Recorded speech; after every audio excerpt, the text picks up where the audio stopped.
Rachel attends a movie premiere, Gabby is an imperfect bachelorette, and the men finally have to decide. Hey guys, and welcome back to another Shared News. We have your Bachelorette episode 3 recap, but before we get into it, if you're new here, make sure to subscribe to our channel so you never miss out on any future videos. So episode 3 started right off with Gabby and Rachel having a conversation that the men are going to need to finally decide. Rachel said that she wants clarity, and Gabby thinks that the men have had enough time to make an educated decision. She even went as far to say that the guys who are stuck in the middle are, quote, sketch, and that it's disheartening.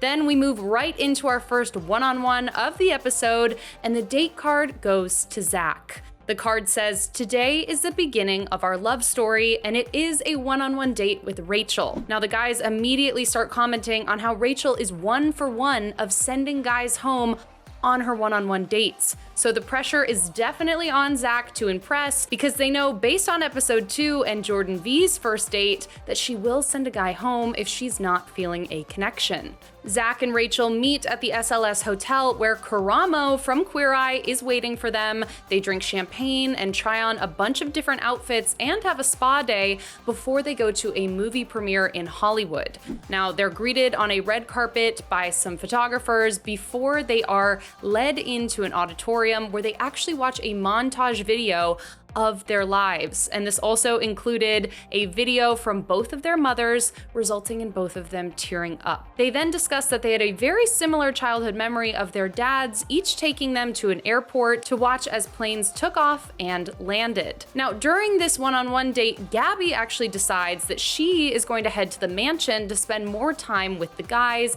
and to get to know them better. Now, she immediately walks into the mansion and they're all just kind of sitting around at the pool, and the conversation is pretty awkward. Now, Gabby, in her ITM, in her interview moment, is saying how frustrated she is that the guys really aren't making an effort. They casually throw a football around a little bit before she finally ends up heading home. She said, quote, "It seems like the people I wanted to love me didn't, and I don't want to give my whole heart to someone just to have it broken again. With great risk comes great reward." So she's definitely feeling a little disheartened at this point in the journey, but she ends up having a one-on-one date with Eric. Now, Eric's date card said, "Who said three's a crowd?" And after Gabby walks into the mansion to take him on his date, she is joined by none other than her grandpa, John. Now, Grandpa and Gabby just immediately start bantering and making jokes, resulting in Gabby saying, "Grandpa, you are a pervert." They then take a Jeep to a sound bath spiritual cleansing ceremony, and then they end up going bowling. Now, Gabby actually pulls another older woman from the crowd to bowl with her grandpa, so it is more of a double date, which I thought was really cute. And then they go into the dinner portion, which thankfully Grandpa John did not join for. Now, Eric starts talking about how much he admires his parents' marriage and that they're such a team, and he really wants to emulate that with his future partner. Gabby begins discussing her mom, a tough subject based on what we've seen on Clayton's season and so far this season, and ends up having to leave the table because she is so emotional. She ended up saying, quote, "People want the Rachels because she's easier. I'm complicated, I'm messy." And she ends up saying that she is the imperfect bachelorette. Then she returns to the table where Eric tells her that he just wants her to be honest with him and that as much as she wants or needs from him, he is willing to give. And Eric ends up getting the date rose just as Zach did with Rachel, so we have 2 men safe for the next rose ceremony. Then we have the biggest group date of the franchise's history. 19 men join the women. So the date card says, "Who do you picture yourself with?"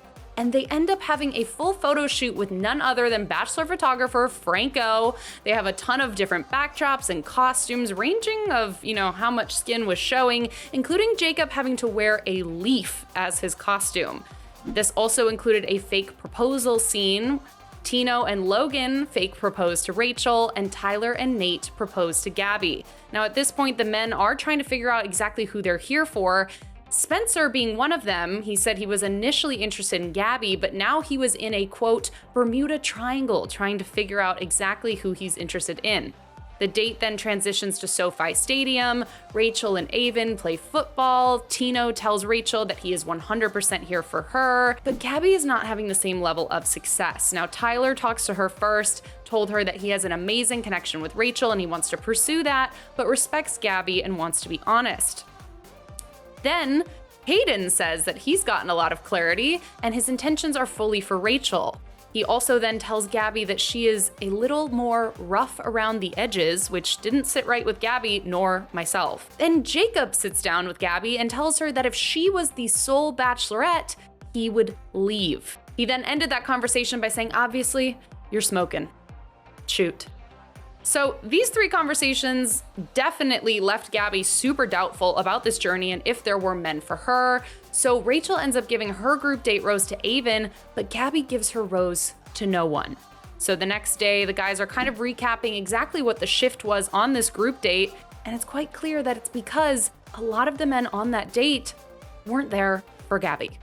So then we move into a rose ceremony and the women again meet beforehand, and Rachel tells Gabby, quote, "If we don't make a change now, I think it could end in disaster." So they end up canceling the cocktail party completely, and Jesse Palmer explains to the men that this rose ceremony is different, and accepting a rose from one of the women means that you are pursuing them and only them. So the women each had their own pedestal with their roses, and the men had to decide of who they were there to pursue. So everything in the rose ceremony was going well until Rachel offered a rose to Termaine.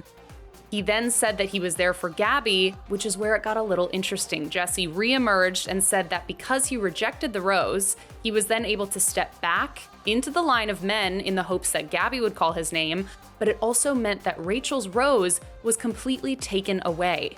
Then Alec and Meatball, also known as James, also reject Rachel's rose, saying that they were there for Gabby. So she had 3 of her roses taken away. Luckily, she'd already given out 2 roses on her dates earlier that week, but Jacob, Meatball, Alec, and Termaine ended up being sent home because Gabby did not give her roses to them.